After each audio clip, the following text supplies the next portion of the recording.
Hello, friend. Welcome to Grandpa's Horror Stories. Don't forget to like, subscribe, and comment your own stories.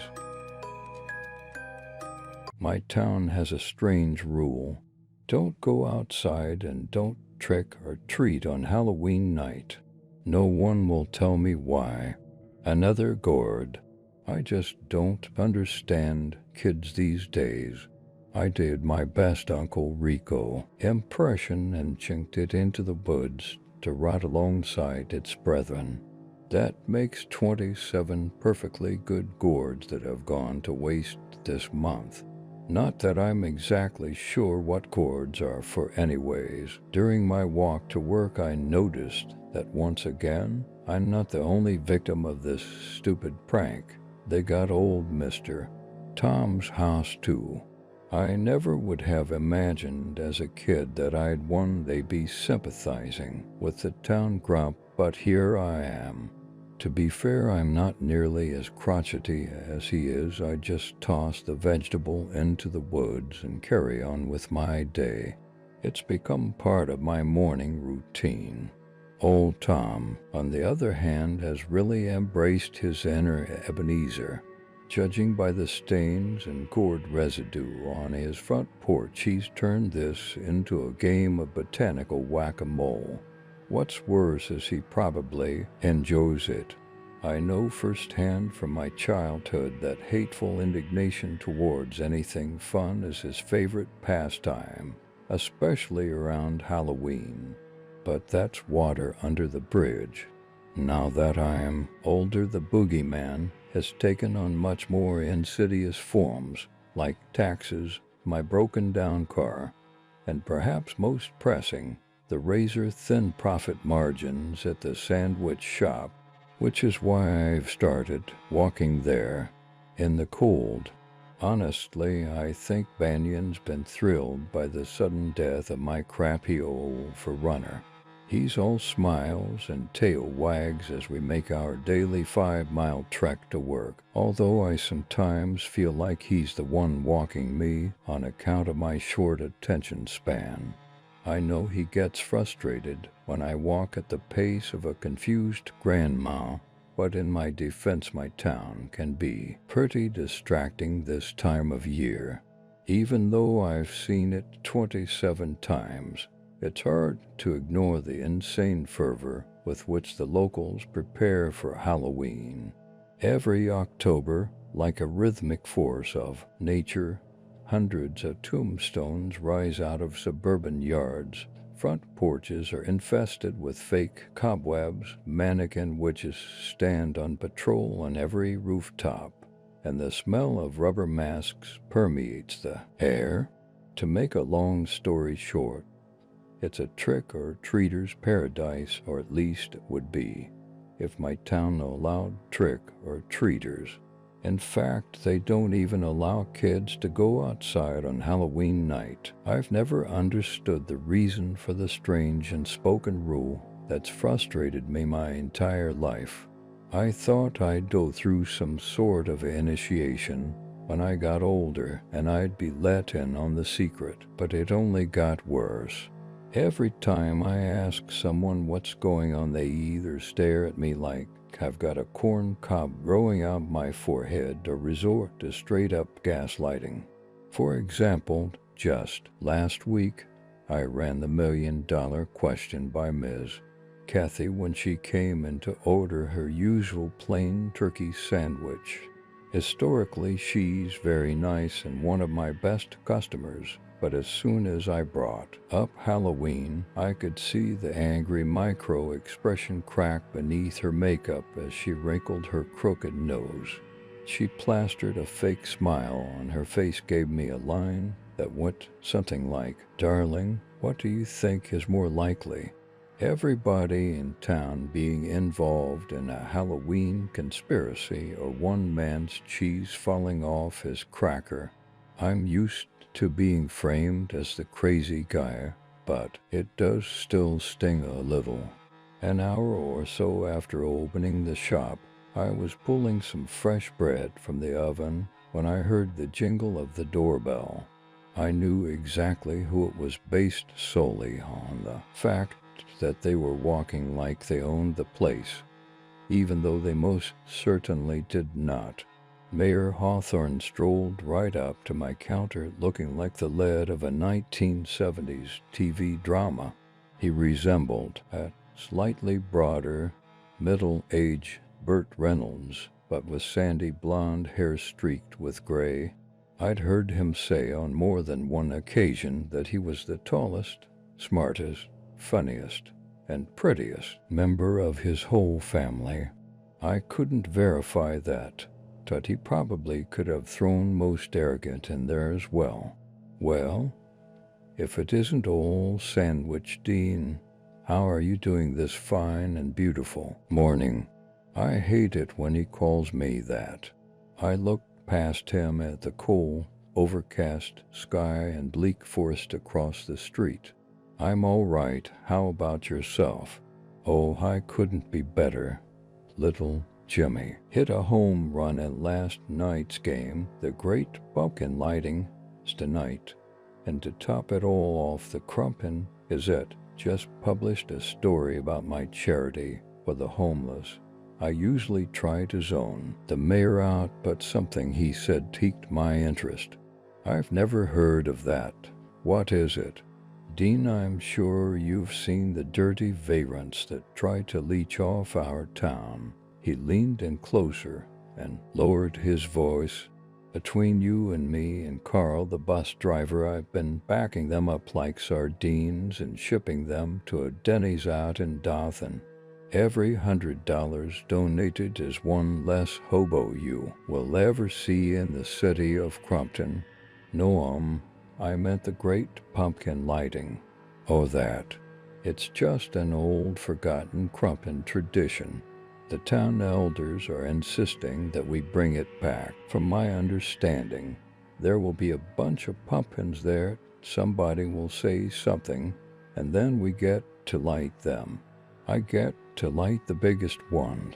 He did his best jack-o'-lantern impression as he said that last part. You should come on down.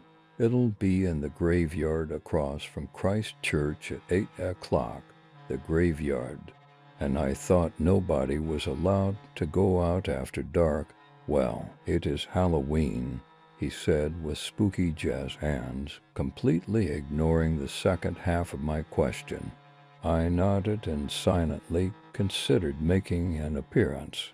I don't generally like crowds, but I might finally be able to get some answers on my town's weird Halloween rule. I'd planned on closing shop early and going home since everyone usually locks themselves in their houses on Halloween night. But for the first time in my life, people seemed to be breaking the rule. I'd ventured out a few times when I was younger out of curiosity and never found anything unusual, although I never stayed out too long. There's something deeply unsettling about a completely silent town at night. We all heard stories of kids that disappeared, but I figured they just moved away, and some of the older kids made the stories up to scare us. I thought about all those old stories as the leaves crunch beneath our feet and pause as we walk from street light to street light, connecting the dots on the way there. I was admittedly starting to get creeped out, so I pulled out my phone and turned some music on. I've been in a classic rock mood lately and went through a few of my favorites on the way there. Must be The Season of the Witch by Donovan started playing just as the Christ Church steeple came into view. It seemed a little too fitting for comfort. We veered off the road and made a beeline toward the cemetery. As we got closer, I began to make out hundreds of figures standing and ambling around in the moonlight. Banyan let out a low growl as the first figure came into focus. A walking skeleton with a pumpkin in its hands. It's okay, buddy. It's just a costume, I assured him. Soon we found ourselves amongst witches, wolfmen, vampires, and every other monster mankind has conjured up. Every one of them carried a carved pumpkin. Nobody told me this was a costume party.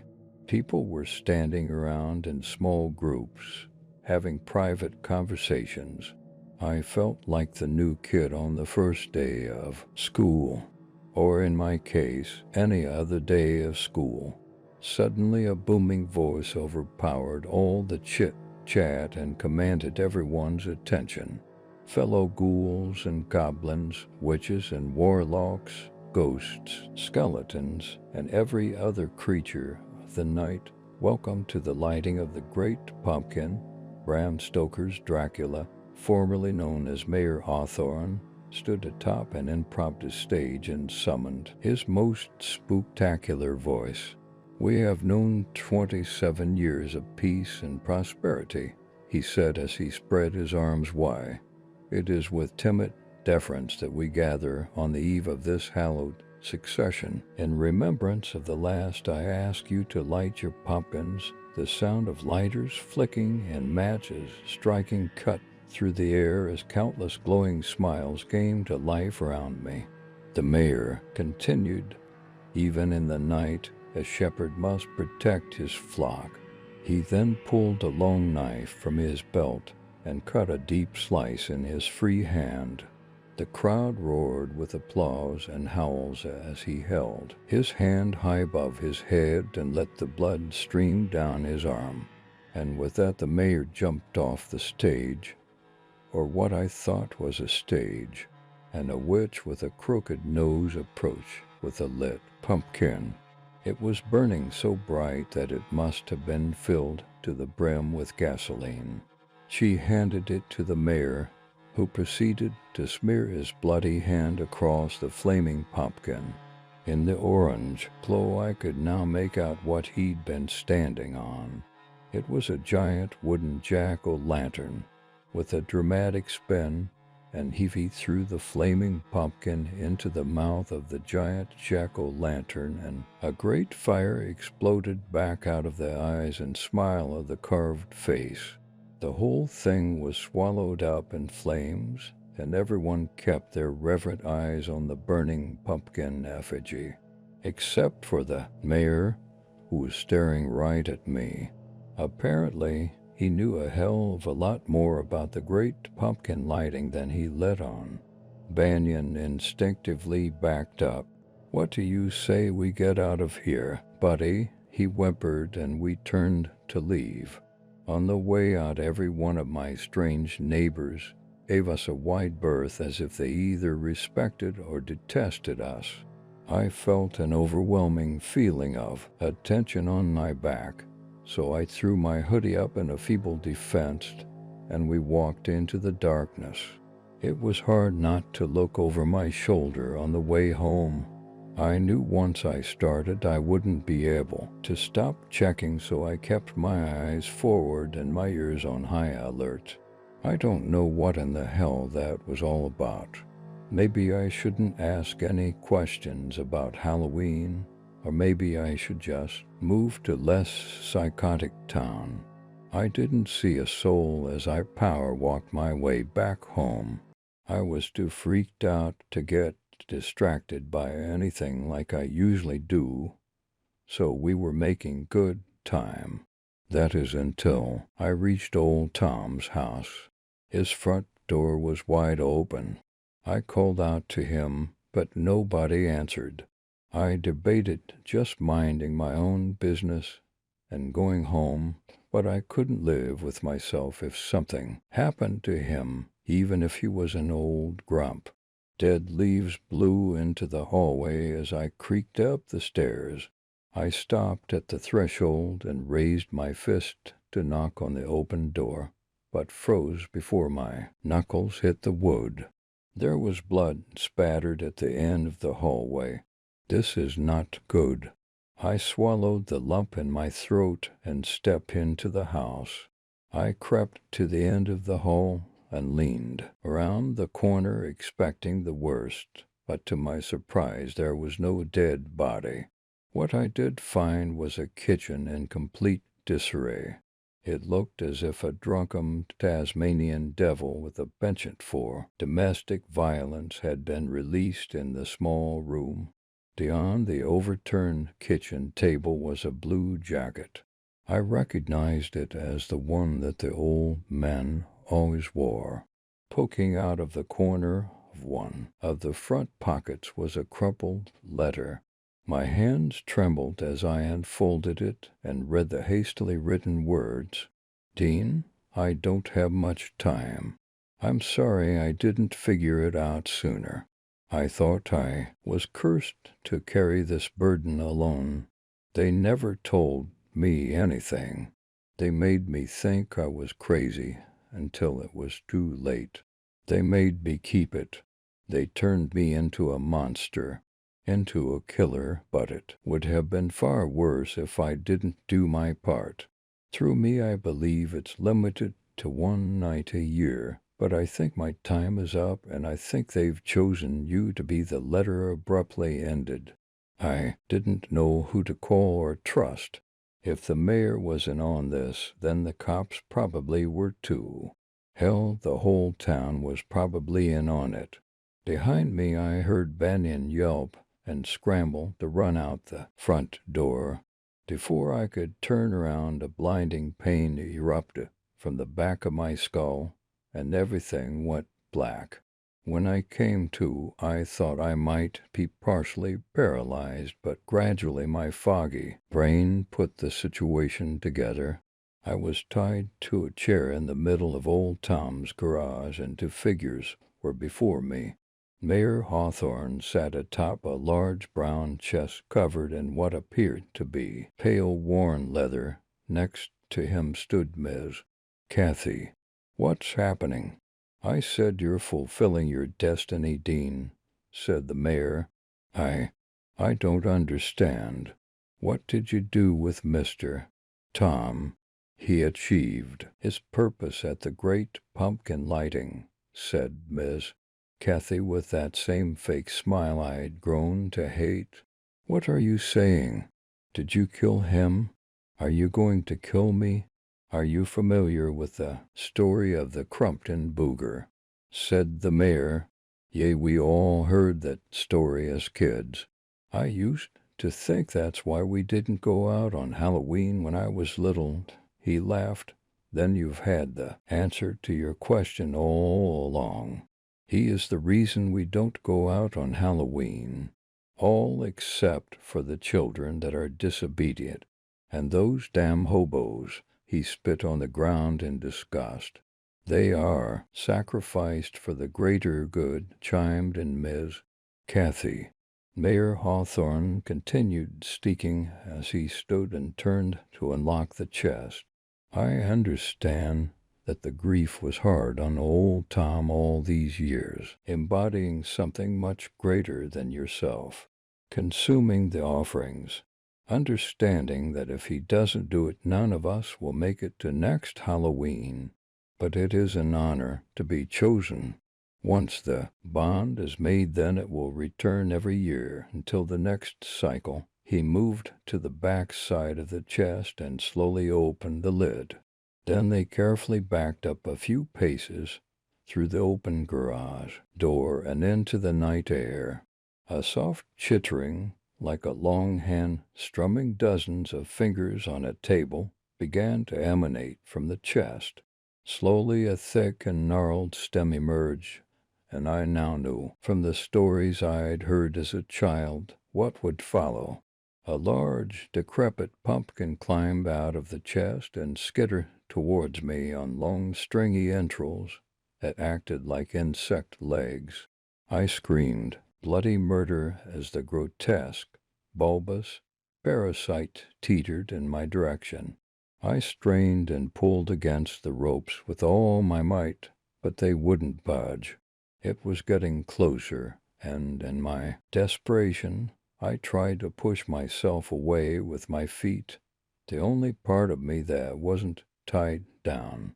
I began to helplessly fall backwards, and just before I lost sight of the pumpkin, a blur of fangs and fur flew into the open garage.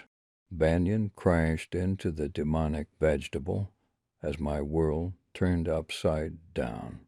I heard the mayor and Miss Kathy yelling and tussling with my dog, and Banyan was barking and snapping in return. The chair hit the garage floor and was crushed under my weight.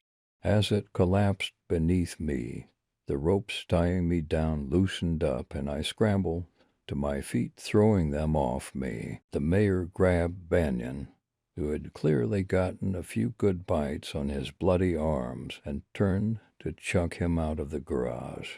Banyan went flying and hit with a thud, but the mayor didn't notice what was crawling up his leg until it was too late. I yelled for Banyan, who darted in the garage and behind my legs. We stood in horror as the pumpkin scurried up Mayor Hawthorne.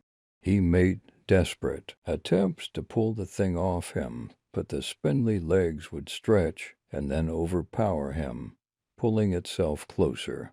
It crawled up his body like a massive and misshapen centipede, and a flash it was, clinging and climbing over the side of his temple, and it muffled his screams as the jack-o'-lantern fell in place over his head. He stood in abject horror for an endless second before the transformation began. Once it started, it happened quickly. It was like all his life force and most of his body mass was being sucked into the jack-o'-lantern.